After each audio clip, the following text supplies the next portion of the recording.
ठीक है, doctor Hahnemann को फादर ऑफ होम्योपैथी इसलिए कहा गया कि उन्होंने उसको आगे बढ़ाया। जी। Likes to be cured by likes जो है, ये तो हिप्पोक्रेट ने ही पहले ही कहा था, जी, फादर ऑफ मेडिसिन फादर जिन्हें ऑफ मेडिसिन जिन्हें कहा गया है। हम्म। और उन्होंने ही कहा था, कहते कि likes are treated by the likes. Doctor Hahnemann को भी कहीं पढ़ने को मिला, वो ट्रांसलेट कर रहे थे तो क्यूलेंस मटेरिया मेडिका को ट्रांसलेट करते, तो वहाँ उन्होंने लिखा हुआ था कि सिंकोना बाग जो है, जो सिम्टम खाने पे प्रोड्यूस करता है, वही मलेरिया के सिम्टम्स को वो ठीक भी करता है। वहीं से डॉक्टर हैनीमैन ने सोचा कि हम इसको एक्सपेरिमेंट करके देखते हैं, तो उनको उन्होंने देखा, उनको लगा कि नहीं ये तो सही लिखा हुआ है, तो वहीं से उन्होंने होम्योपैथी नाम दिया। हम्म। और ये टर्म भी सर जो एलोपैथी है ये भी वो डॉक्टर हैनीमैन ने दिया। हम्म। एलोपैथी, एलोपैथी, आइसोपैथी, ये सारे टर्म्स डॉक्टर हैनीमैन ने ही दिए। जी। उसके पहले तो सिर्फ मेडिसिन कहा जाता था। हम्म।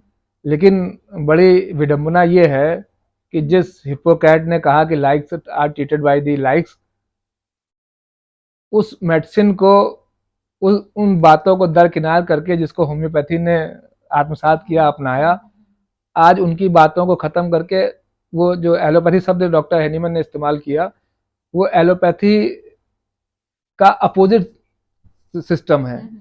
कि आपको डायरिया हो रहा है तो कॉन्स्टिपेशन की मेडिसिन ले लिए, कॉन्स्टिपेशन हो रहा है डायरिया की मेडिसिन ले लिए, फीवर आ रहा है तो फीवर उतार दीजिए आप, बुखार।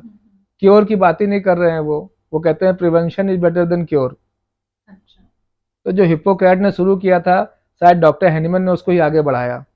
जी सर। और हम तो ये कहते हैं हिप्पोक्रेटिक ओथ एलोपैथी वाले लेते हैं, ये कायदे से तो होम्योपैथी वालों को लेनी चाहिए, जी जो जी। हमारे यहाँ नहीं होती हम्म हम्म हम्म है ना। हम्म। इस ओथ का हमारे यहाँ ज़्यादा इम्पोर्टेंट है, उनके यहाँ तो वो लाइफ की बात ही नहीं कर रहे हैं, तो वो फॉलो तो हिप्पोक्रेटिक। होम्योपैथी में ही हो फॉलो रहा तो है। होम्योपैथी कर रही है, तो फिर वो क्या कहते हैं ओथ क्यों लेते हैं? जिस ओथ को लेने के बाद वो काम भी नहीं कर रहे हैं, वो फिर वो ओथ क्यों ले रहे हैं? अच्छा। बहुत डिफरेंट और जो जो कि लोगों को अक्सर पता नहीं रहती वो सारी बातें आज आपने बताई।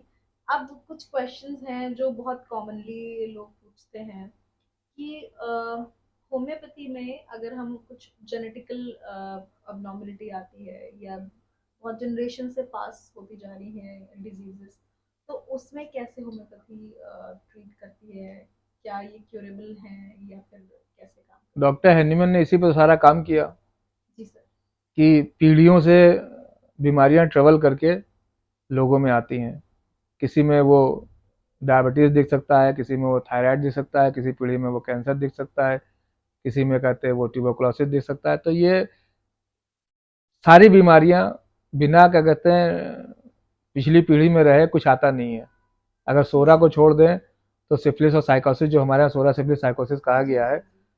तो साइकोसिस और सिफिलिस जो है वो तो ट्रेवल करके ही आता है। और रही बात जेनेटिक जो डिजीज हैं उनकी बात करें, अगर जो हम कि जो जीन में है, मैं एक केस बताऊंगा, मेरा केस नहीं है हम्म। लेकिन मैंने देखा।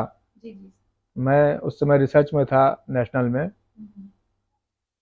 नीचे डॉक्टर साहब थे एक, उनके यहाँ से एक केस मेरे पास आ गया। गायनी का केस था, बच्ची थी, कुछ प्रॉब्लम हो रही थी, तो मेरे पास दिखाने आ गई ऊपर।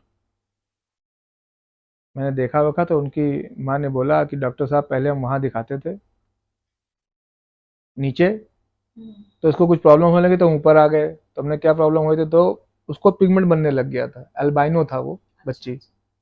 तो उसको पिगमेंट जगह जगह बनने लग गए थे। हम्म। तो होम्योपैथी मेडिसिन का ही मिराकल है कि जो अल्बाइनो है, जो जीन में जहाँ पे मेलानिन बन ही नहीं रहा बॉडी में, वहाँ भी उसने मेलानिन बना दिया। अच्छा। और जब तक मैं था कॉलेज में तब तक करीब उसका 25% मेलानिन बन चुका था। हम्म।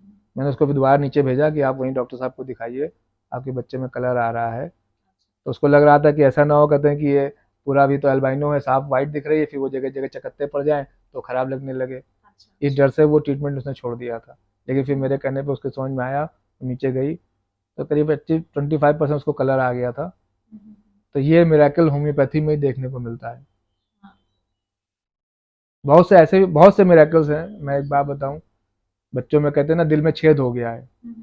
एक बच्चा आता था, अर्ली 2002-3 की बात है। तो मैं एक रिलेटिव के यहाँ गया हुआ था, उनके यहाँ राजमिस्त्री था, वो आया और बोला कि उसको पता चला ये होम्योपैथिक डॉक्टर हैं।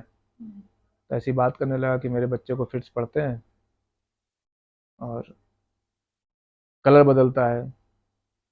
उन्होंने बोला उसके दिल में छेद होगा इसलिए ऐसा हो रहा। बोले हाँ, डॉक्टर ने बोला मेडिकल कॉलेज में कि वो 2 ढाई साल का हो जाएगा, नहीं बंद होगा तो उसकी सर्जरी होगी। तो हमने दिखाओ, तो फिलहाल बाकी चीज़ें तो ठीक हो ही जाएंगी उसकी। ये मैंने नहीं कहा कि दिल का छेद बंद हो जाएगा, अच्छा। क्योंकि मुझे भी कोई आइडिया नहीं था उस वक्त, मैं भी नया नया था।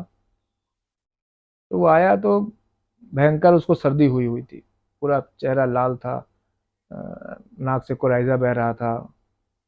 और मुझे लगता है 8-10 महीने का बच्चा रहा होगा वो। और उसके उसी सिम्टम्स उसको मेडिसिन दी गई।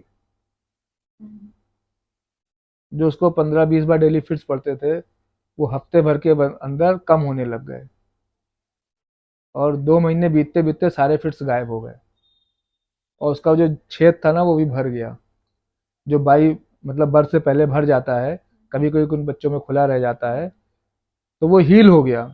और आज बच्चा वो मैं समझता हूँ 2003 की बात है, तो 22-23 साल का है और उसे कभी कोई प्रॉब्लम नहीं हुई। ऐसे कई सारे मिरेकल्स हैं मेरे सामने जो मैंने देखा है, इसीलिए वो कहा गया कि होम्योपैथी है तो कुछ भी मुमकिन है।